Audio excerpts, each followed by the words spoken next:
Hello, everybody. Welcome to another episode of the Thriving Adoptees podcast. Today, I'm delighted to be joined by Stephen Sterne. Looking forward to our conversation today, Stephen. This is great. Thanks, Simon, for the opportunity. Yeah. So, the $50 million question: what does healing mean to you? I think for me in my journey, it's a full acceptance of the full reality of the situation, not not having anything else unexpected to be uncovered, but just the ability to take things for what they are, accept them, learn from them, leverage or utilize them for the future, and being able to share that story.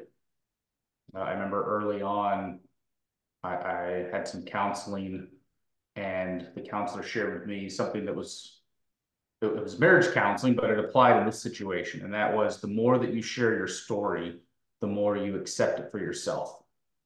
And that just hit home with me, because trying to deny it or try to avoid it or trying to reframe it up in some way that I wish it was versus what it is, it's just challenging. It's just weight that you bring with you through life.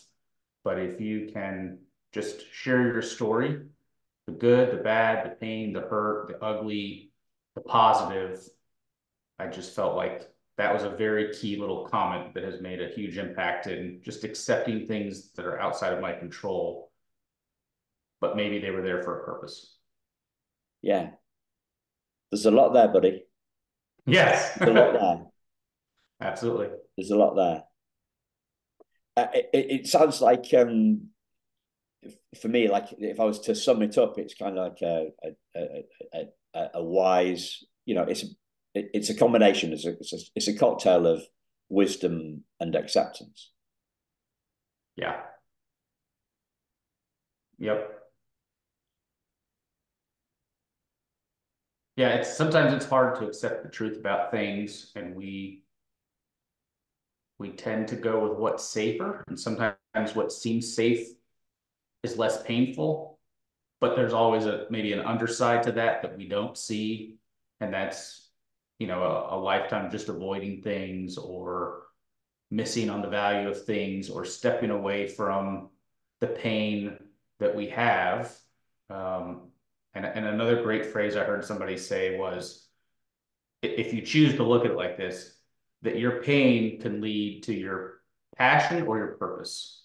And so many of us have pain, we have wounding, we have things that happen to us outside of our control, maybe injustices, we might see them as being. But if we utilize that and go, okay, there's not many people that are going to handle this and process this and go through the work of getting healed, the people that do that have a platform and a story they can help others. Otherwise, we're kind of all at the starting line of our healing journey together, and no one's actually come back from the finish line and said, hey, here's the value, here's the benefit of being healed, if Yeah, that makes sense. I think so. I think it kind of makes sense for me. Have you heard of this guy Gabor Mate? I have not. Okay. No. So he's not an adoption specific guy, but he's a kind of a big deal in um, I think he's a psychotherapist of some type, or maybe he was an MD. Uh, he does a lot of work in the trauma, in the general trauma space. He doesn't do much adoption specific stuff. He's got, but I signed up for a program. I'm not a particularly big fan of his. I haven't been a big fan in the past, but I signed up for a course recently, and it's called The Wisdom of Trauma. The Wisdom of Trauma.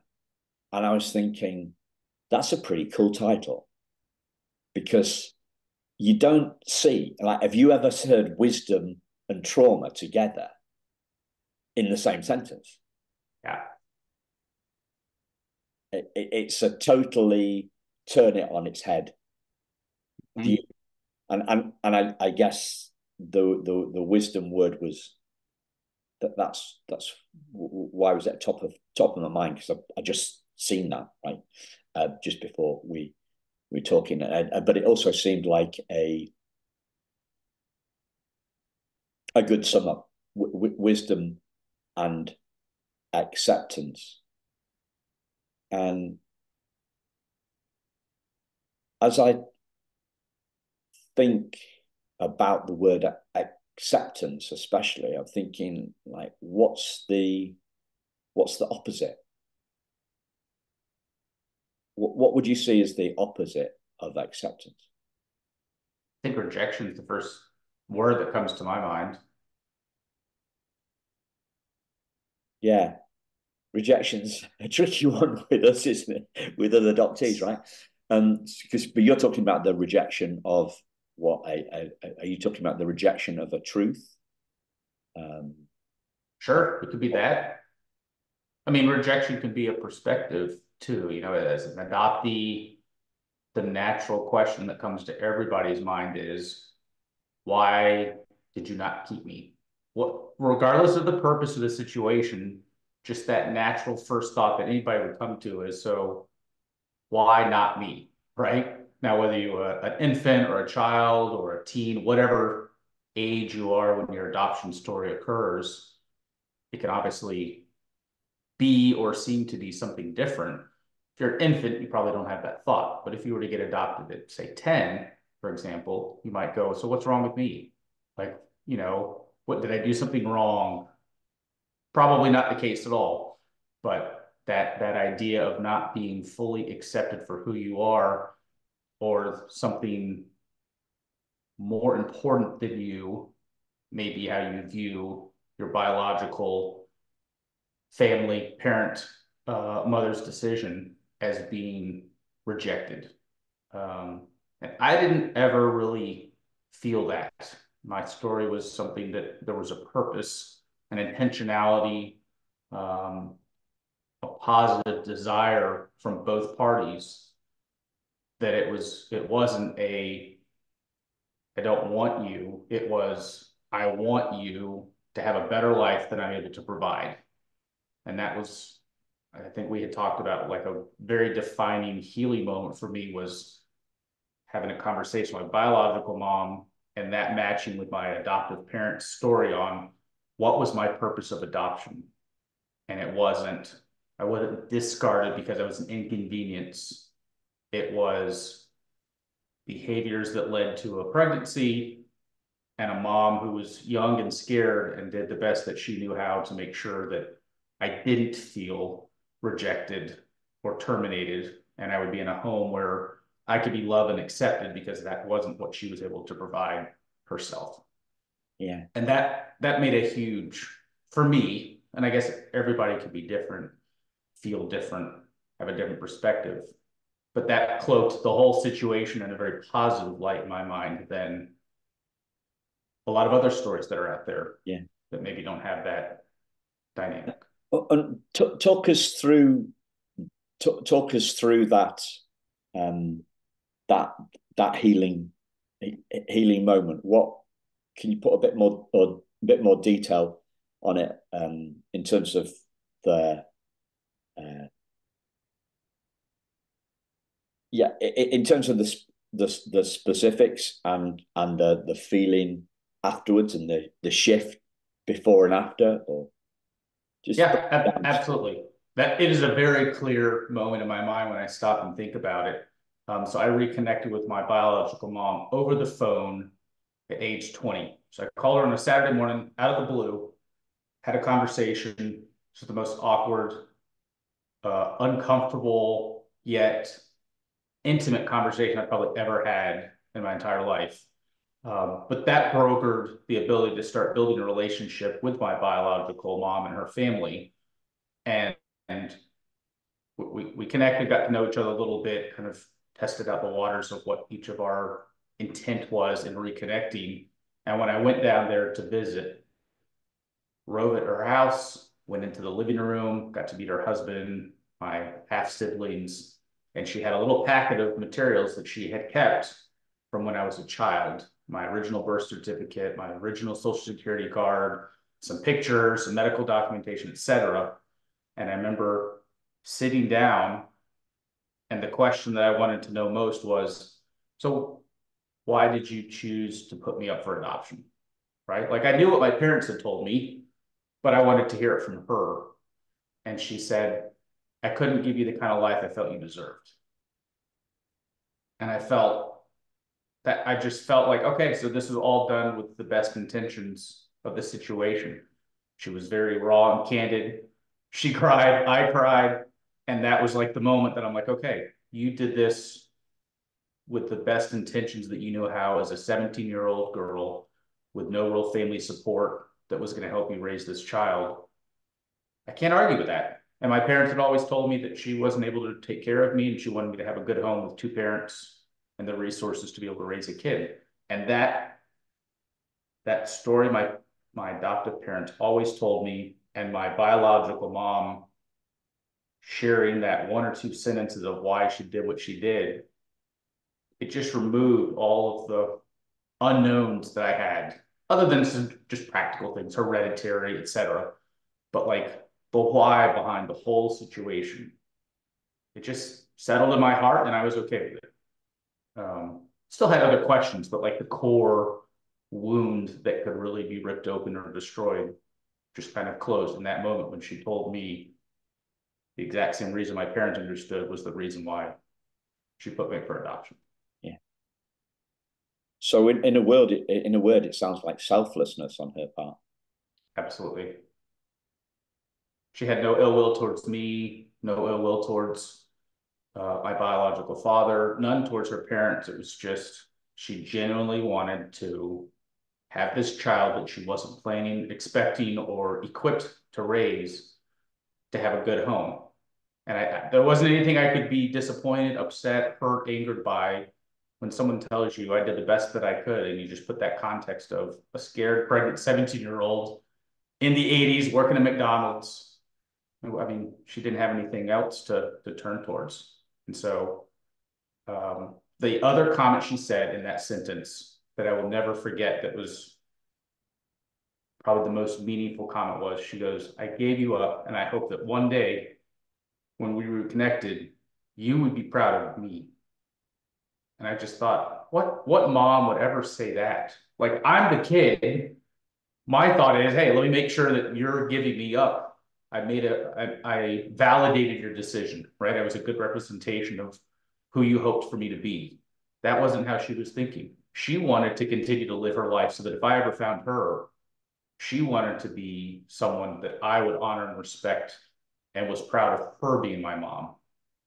And that was, I just, I couldn't process that for a moment. It just hit me so hard. I thought, wow, what a interesting and what a blessing to have a mom think like that at 17 and still stay with that, for the 20 years later before we reconnected. Yeah. And you said something about a wound. Did you say the wound closing? Is that what the word you used? Mm-hmm.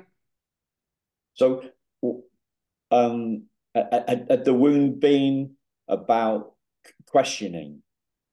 Yes.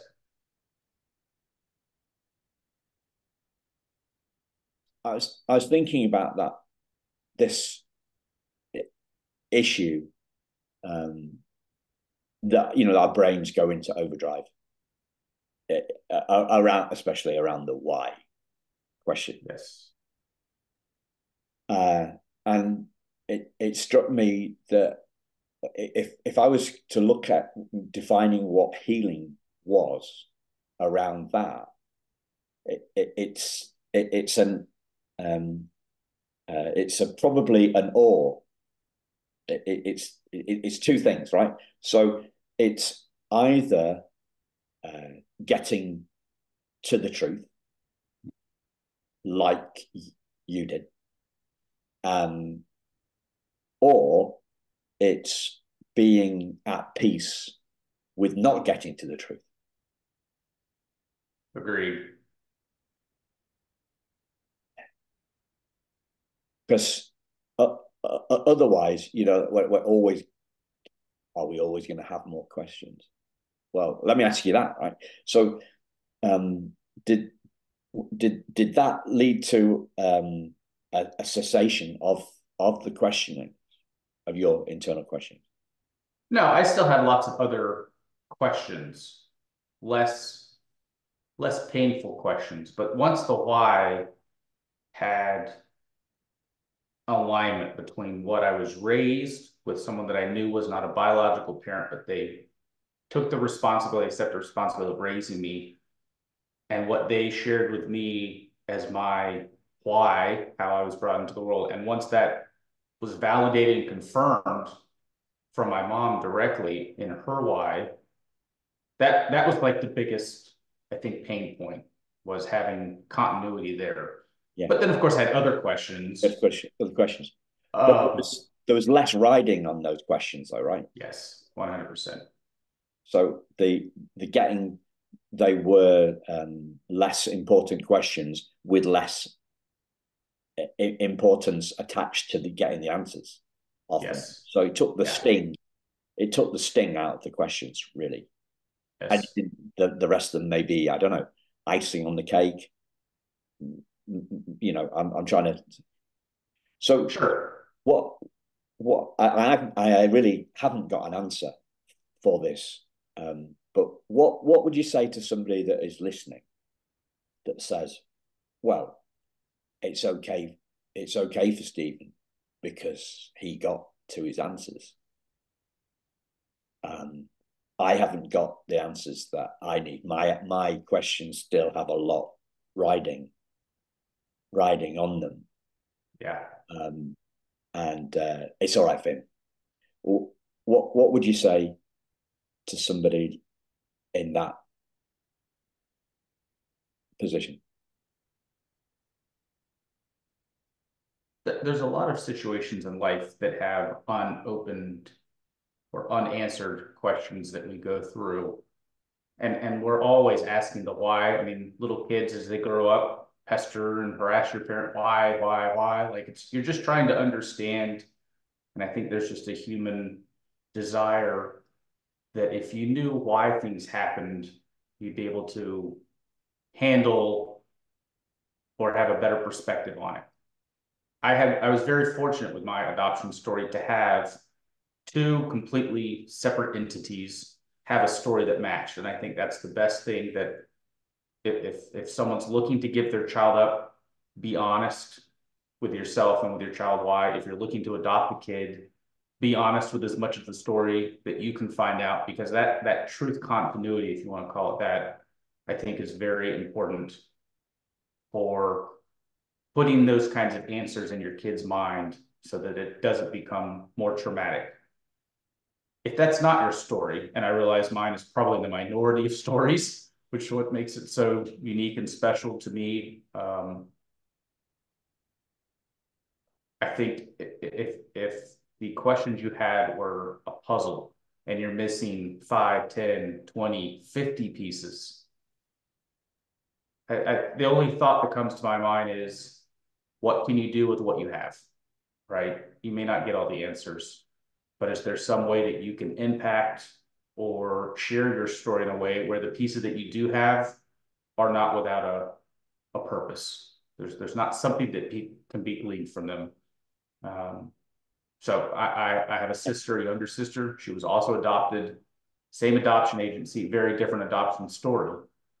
She didn't have the same continuity from her mom. Her story and her mom's behaviors was very different than mine. Her reasons were behind them were very different.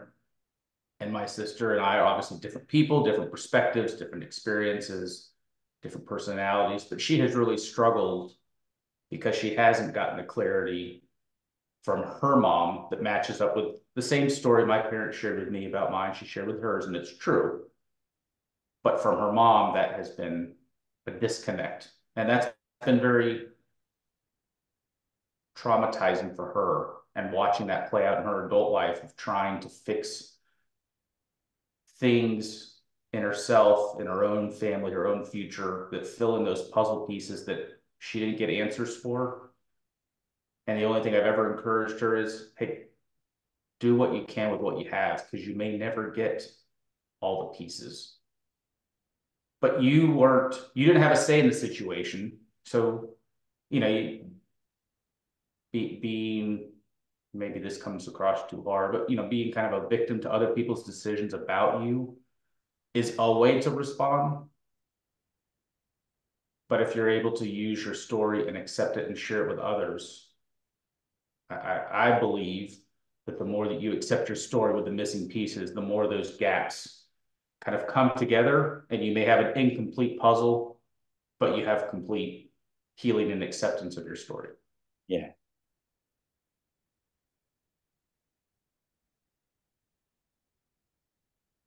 As I had no answer at all whilst I to that question before I asked it. Um, I've had a few as you've been talking. Um, there's another book that or another book. There's a like I like this idea of the wisdom of trauma.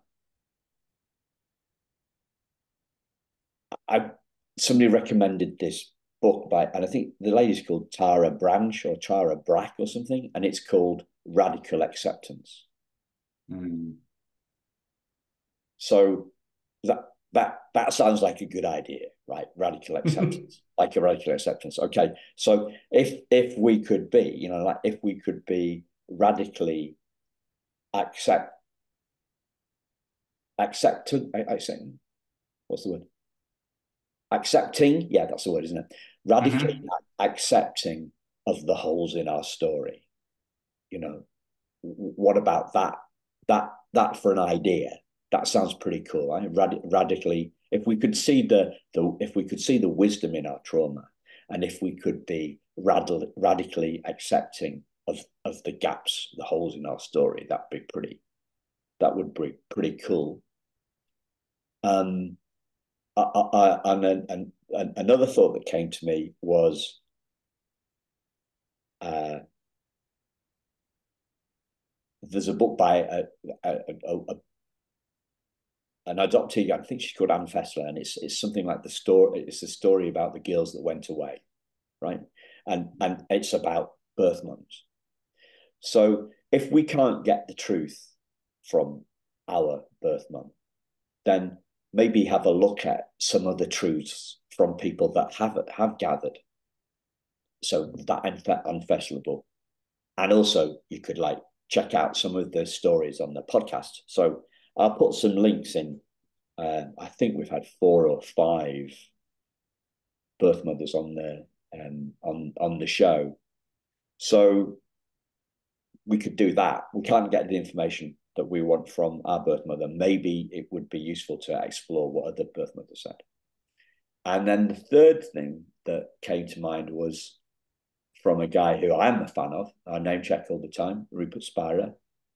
And he listened to something from him today. He was quoting a poet called Rumi, and Rumi was talking about the mind sinking into the heart. The mind sinking into the heart. And what I took that to mean in this context is that the over revving mind, right, slowing down as it sinks into the like a peaceful heart and knowing. So it's the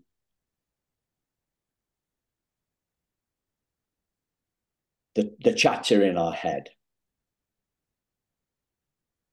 disappearing into the peacefulness of our heart. And that would be a pretty cool thing to do as well. Absolutely.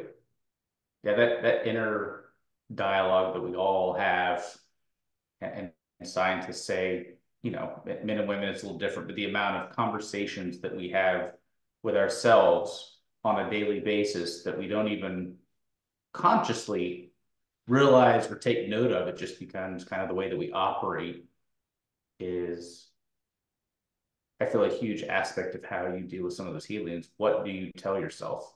Like, I remember reading a book called What to Say When You Talk to Yourself. I remember thinking kind of a strange title. I don't talk out loud to myself very often.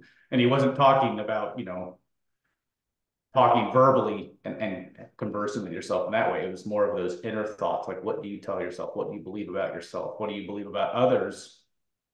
That you have this dialogue within your own mind on assumptions, conclusions,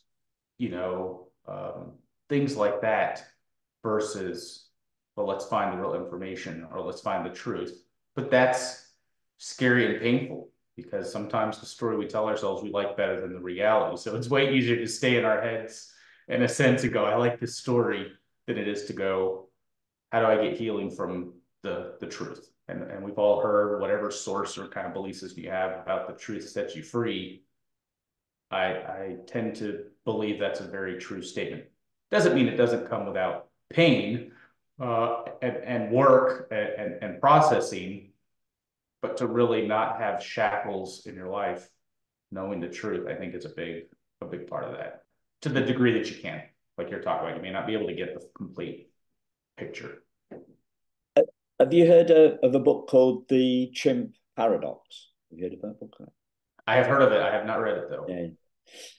So it's a British psychologist, psychiatrist kind of guy, and he basically is talking about different parts of the brain, and there's a he hasn't been on the podcast. I've never asked him.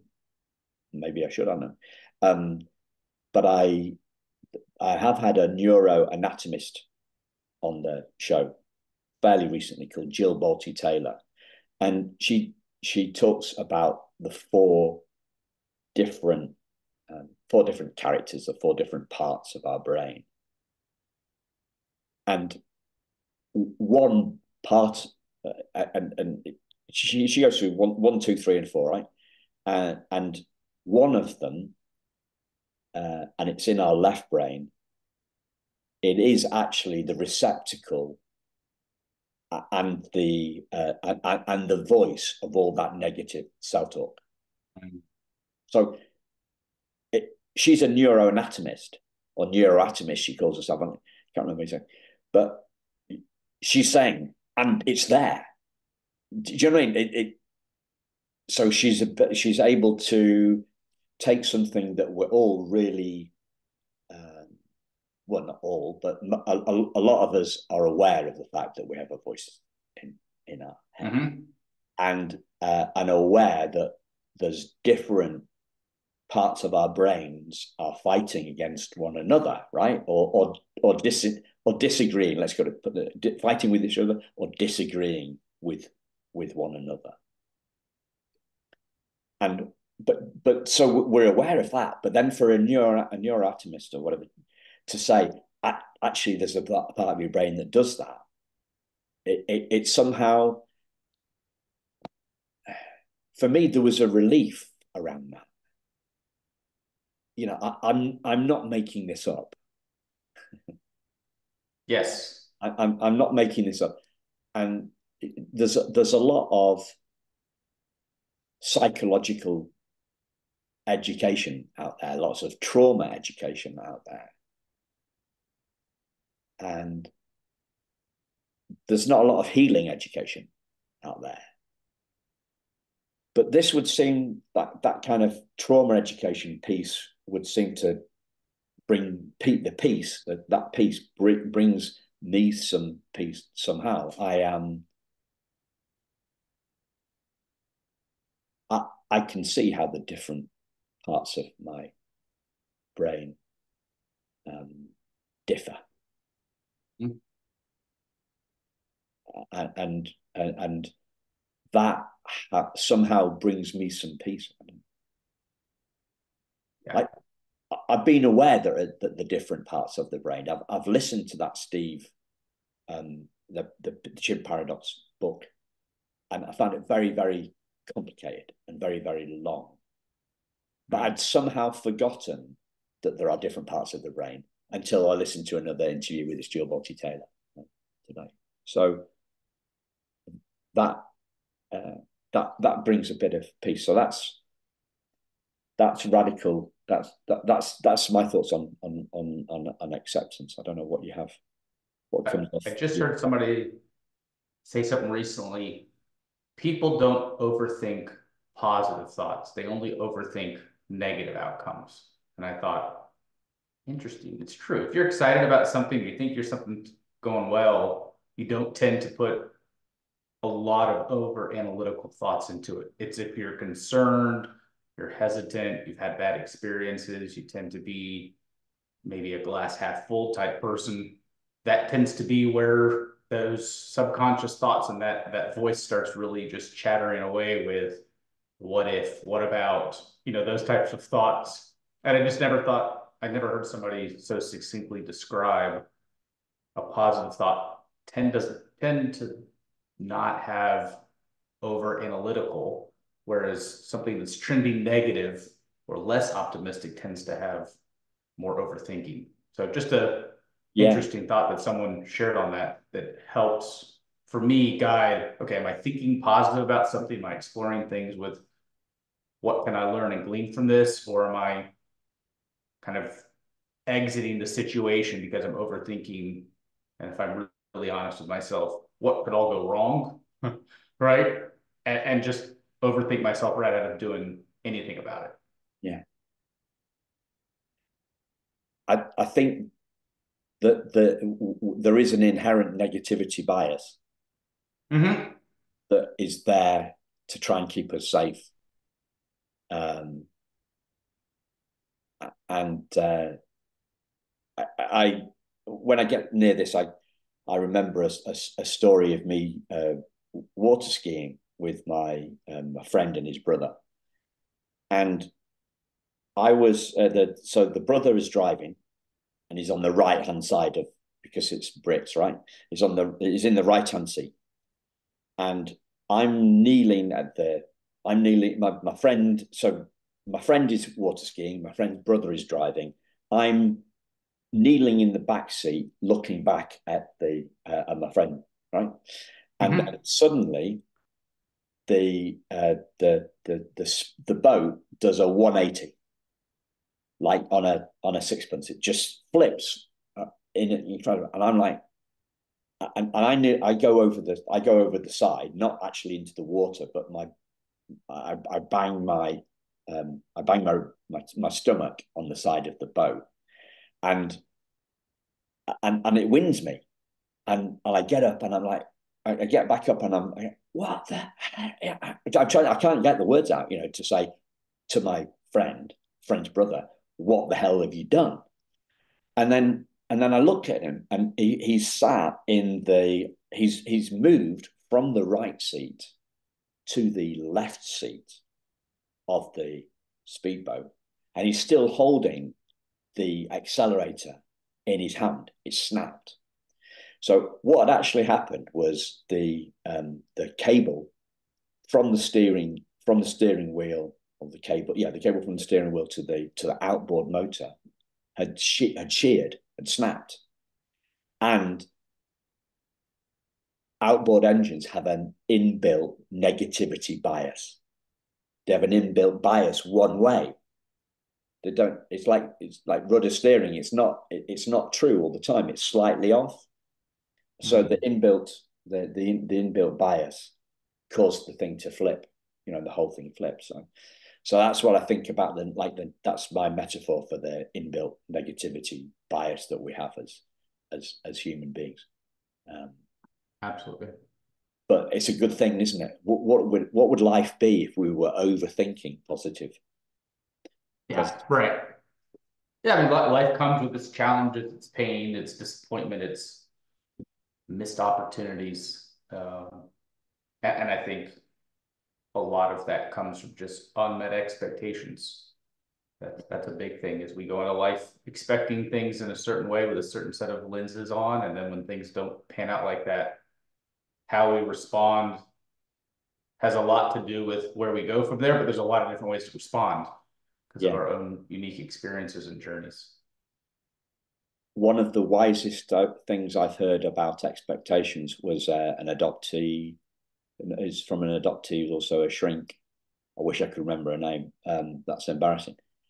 Uh, she said that one of the biggest challenges that adoptees face in reunion is often they've done some work, right? They've done some therapy or some counselling along the way, and often the birth mothers haven't. So the birth mothers, and clearly, your birth mum had it fairly together, right? It sounds like she had it fairly together, yeah. Whether she got to that togetherness on her own, whether she'd had some help or not, I don't. Do you know? Have you got a feeling for that, or? She and her husband did do some counseling early on in the marriage, just because they found, like every couple, you have some arguments, you have some fights, and you either, split and go your separate way, or you go, hey, let's see if we can find some resources to reduce the strife in this relationship. And they did do that early on. I don't know to what degree that counseling or therapy, or how long it was, how intensive it was, but she did do, as a young woman and a new wife forming a new family, she did do something.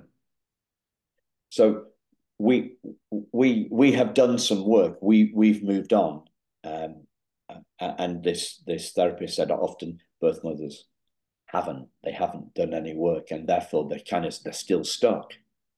And people talk about mothers talk about sorry, other adoptees talk to me about this, like they haven't moved on at all, and they want to mother us, so they still, we're grown up, but they haven't moved on, so there's still a tendency for them to want to mother us. The other thing on the acceptance bit that comes to mind as you were talking about something else was that the the serenity prayer, is it? That people get out of 12 steps, Yep. you know, the 12-step process. So do you remember what it is? I mean, I don't remember word for word, um, or let me, maybe even the whole thing, to be perfectly honest. um, sorry, I was asking that like you'd been in AA, and haven't, right? So why would I expect you to know that? So it is, God grant me the serenity to accept the things I cannot change, courage to change the things I can, and wisdom to know the difference. Yes. Um, so there's a bit of God there, right? And there's or what some people may call spirituality. And what strikes me is that, I've been looking at this healing thing, and it fellow adoptee talked to me about this last week. She was talking about healing on 5 levels. So here's if I can remember them, right?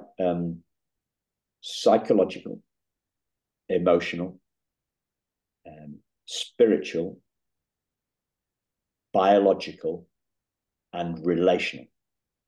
Mm. So far we've been talking mainly, I think, about the psychological and in emotional, and in this bit now, I've introduced this serenity prayer. We're into kind of some spiritual elements. The biological one is the kind of, did we talk about this last time? This Bessel van der Kolk guy. The body keeps the score, right? So this is Yes. kind of the trauma that's in our biology. It's in our cells, right?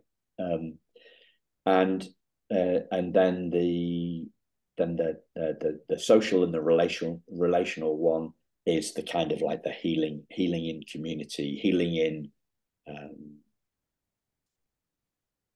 let's call them smoother, more loving relationships now, and also in our relationships with our birth mothers for you, surely, Yes. and the and the relationship in community around talking to fellow adoptees and realizing that we're not going mad, and that old saying, it's a normal, we're having a normal reaction to an abnormal event, but because we haven't talked about it, because we've only maybe had our siblings to talk about if they're adopted too, like yours and mine. I've got a little sister too. So, when we get in the space, I'm just wondering how do you see that mix across those five sorts of healings?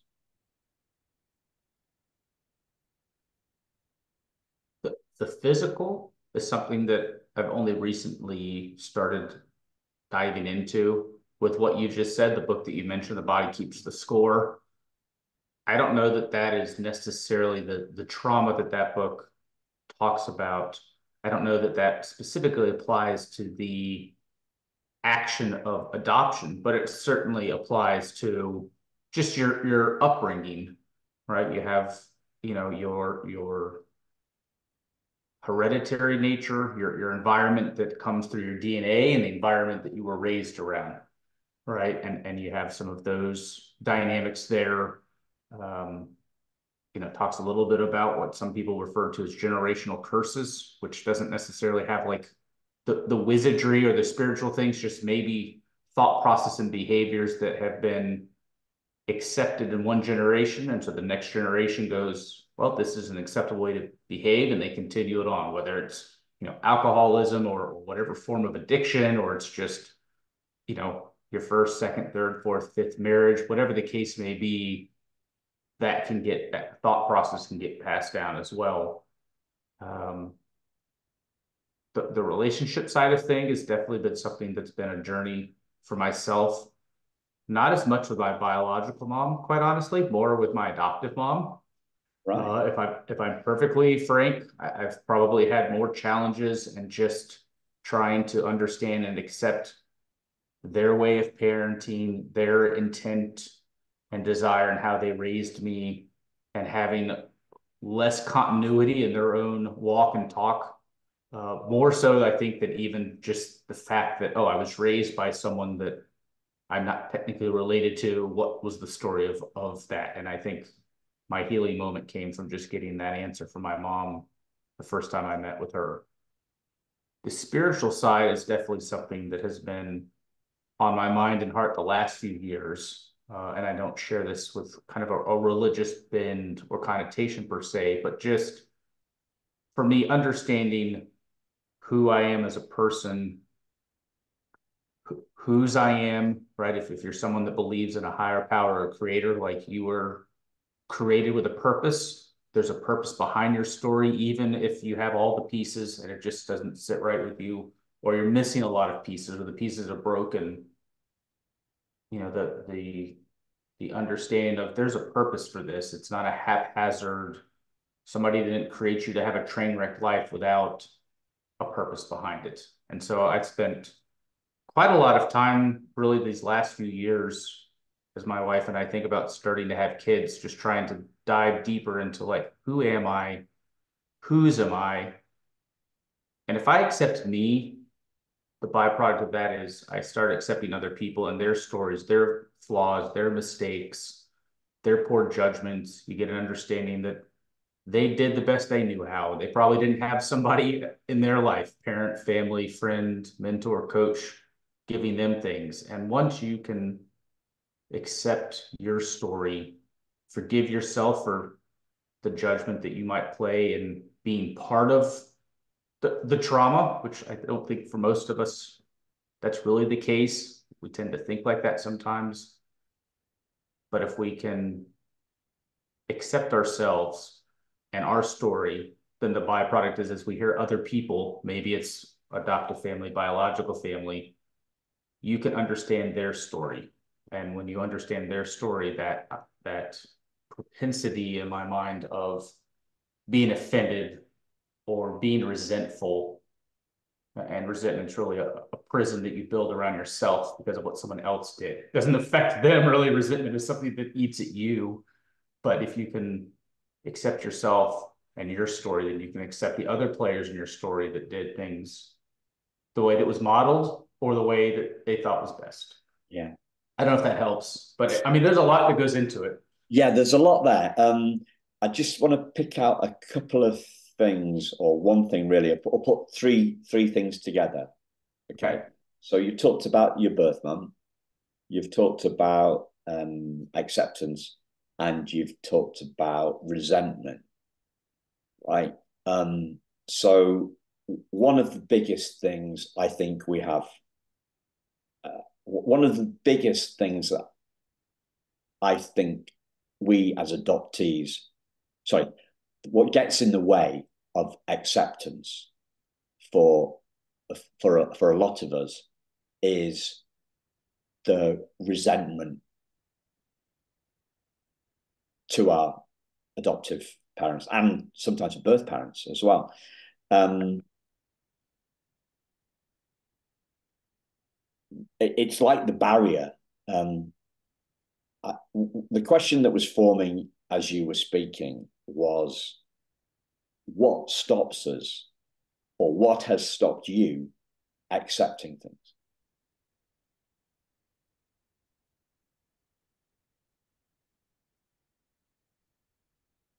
I You can think answer first. probably, Sorry. no, it's fine. Probably wishing the outcome was different than it really is. Like wishing things, it kind of goes back to the serenity prayer of, you know, I wish something was different, and looking at the past through the, I wonder what it would have been like had it been like this, or if this hadn't happened. Um, I think that's a big part, at least for me personally. I'm not speaking for anybody else, but I think that's probably the main thing that at least comes to the top of my mind. So if I was to sum it up,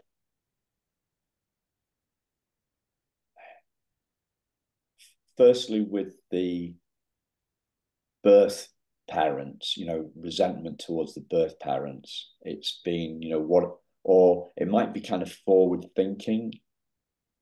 I'm not making much sense here.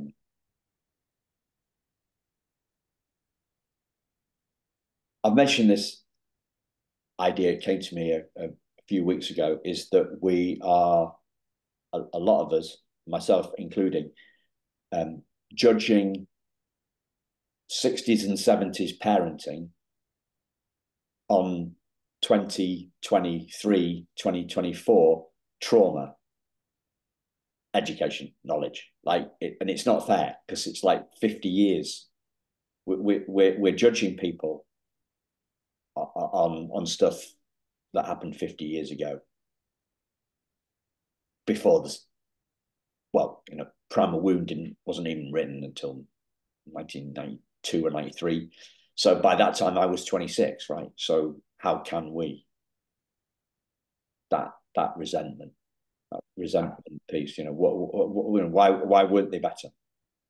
Right. Why weren't our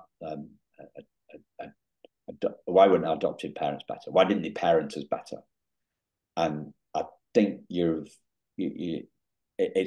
it's about that trauma education piece. That's part of it, but it's also about that generational stuff that you were talking about as well.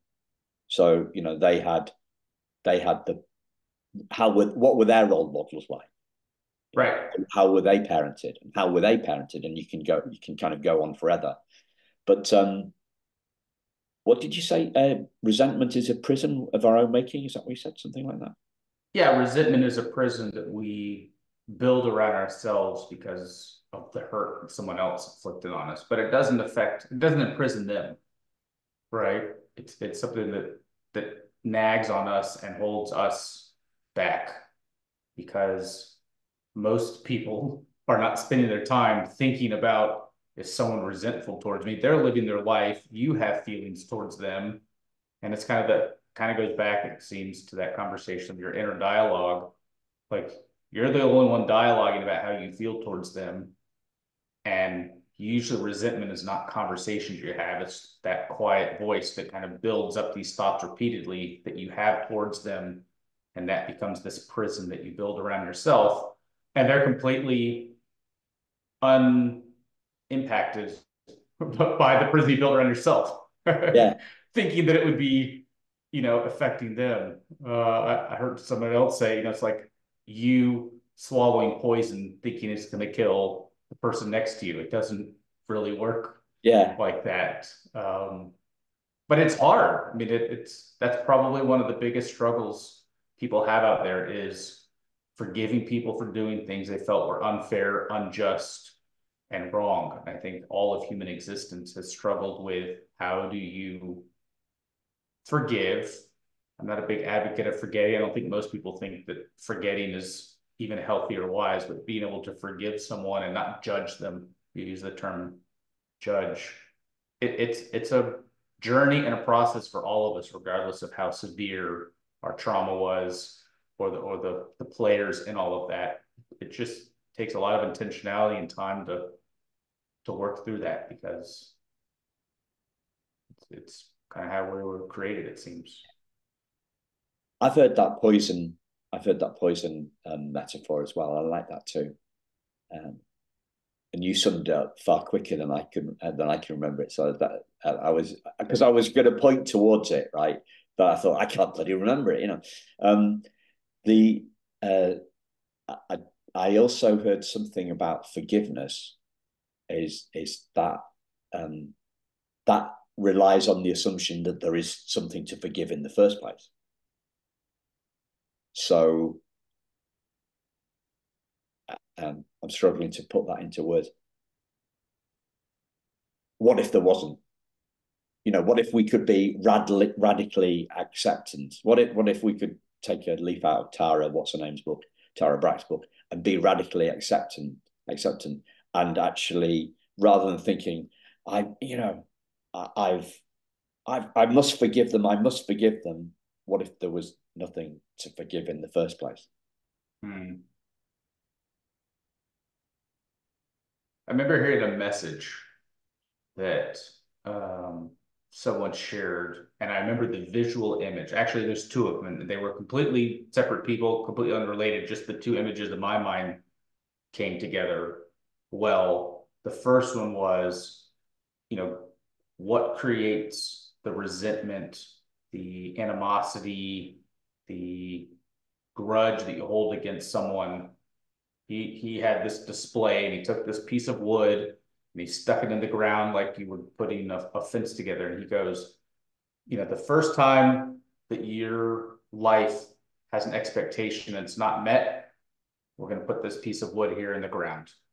And then the next time your life expectations not met, we're going to put this one here. And then the next one that happens, we're going to put this here. And he goes, as you go through life, you just keep on getting these fence posts. And he goes, after you have 20, 30 fence posts, you have a fence, right? He's like, but it wasn't something you built. You didn't intend to.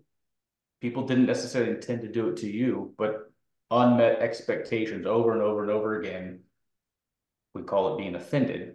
And enough offending creates offense. And I just remember that mental image of, Oh yeah, oh, that's a great mental picture of like, marriages or relationships that go sour was a lot of unmet expectations, little by little, one little situation after another. And next thing you know, you get a wall up and, you know, you, that other person is on one side of the wall and you're on this side. And now you haven't done anything to really mend things. And that the healing process is going through, and you can't do it all, and it's not your life goal, but to go through and kind of uproot these fence posts one at a time to break down that wall of offense so that you can have kind of that relationship restored. I thought that was such a great yeah. mental image, coupled with another one that talked about, he was wearing on stages, wearing this black long sleeve jacket and had a bunch of D-ring hooks all over it, all over the back of the arms, etc. And then he had chains connected from these hooks to the back wall that he was standing in front of. And he said, most of us go through life and this is more of the spiritual nature, but I think the principle applies.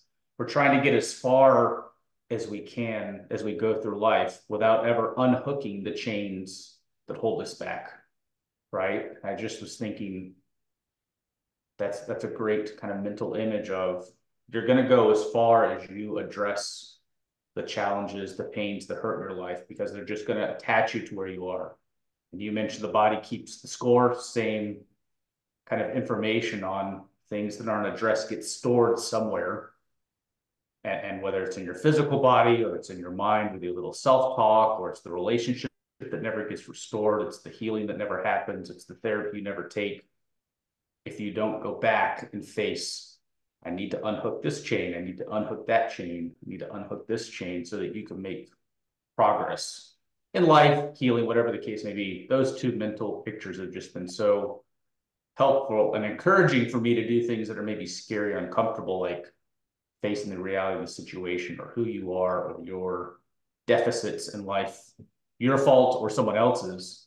It's just added a little bit of hope that you can take another step forward. It's like, okay, I want to take a fence post down and I want to unhook a chain. And for me, that's making progress in life in ways other than just, taking care of family, paying bills, your home, kind of your day-to-day responsibilities, but your own personal growth.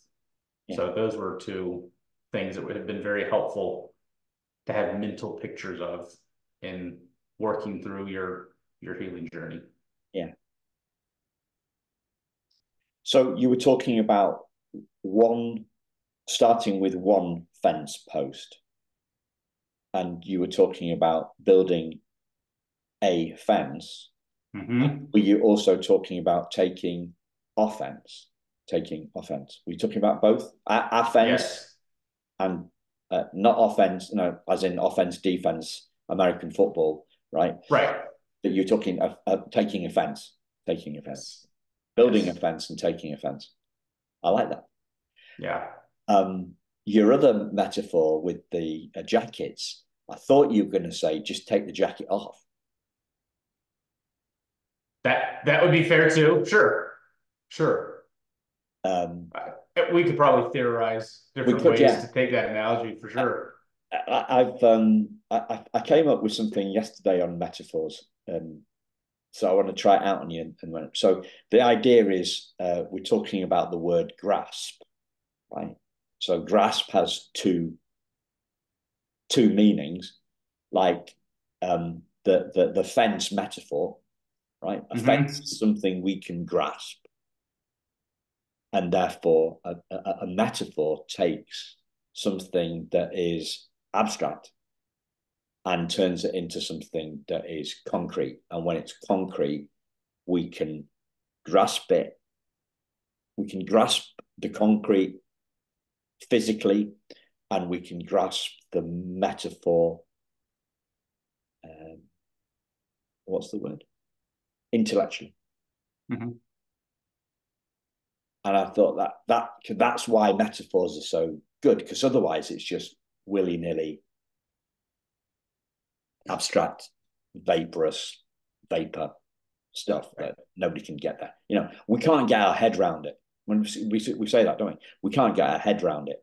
Well, you can't get your Mm-hmm. head around it because there's nothing there, right? So we have to take something that's not a thing, nothing, and make it into a thing through a metaphor for us to grasp it. Yeah. That's great. So that's an hour's just flown by. Been great. Really enjoyed it. Yeah, Thanks for sharing and allowing me to share a little bit. yeah. Thank you. Is there anything that you'd like to say as we close it off? No, this was wonderful. I think the only thought that I have is so much of what we talk about in life of doing work is our careers, our jobs, maybe it's raising our kids. I think one of the most valuable things that I have learned through reading, listening, having some good mentors and coaches is don't forget about the work on yourself. It's not common, societally, it's not necessarily accepted. We don't all get excited about what we talked about at therapy or what counselor we have, or, turning down activities for something that's more self-oriented. And I don't by that mean being selfish, but the journey of working on yourself it's a process. And I think there's so much value that comes out of it, as painful, as scary, as daunting as it can be. It's an aspect of work that gets overlooked that I have found immense value in, and talking with people out there, just living life, having conversations, sharing my story, finding people like you, Simon, that share that same uniqueness of our story of being adopted is, open up a book, talk with someone. That journey of self-development and healing doesn't have to be fast. It's not instant. It takes time, and of course, it's painful, but it's worth it. If nothing else, I think I heard somebody said, if you don't fix your wounds, you'll bleed out on everybody else. And I just remember thinking, I don't really want to do that to people, so I wanted to work on myself. So that's all I'll share. So thank you for the opportunity, Simon. This has been great. Great.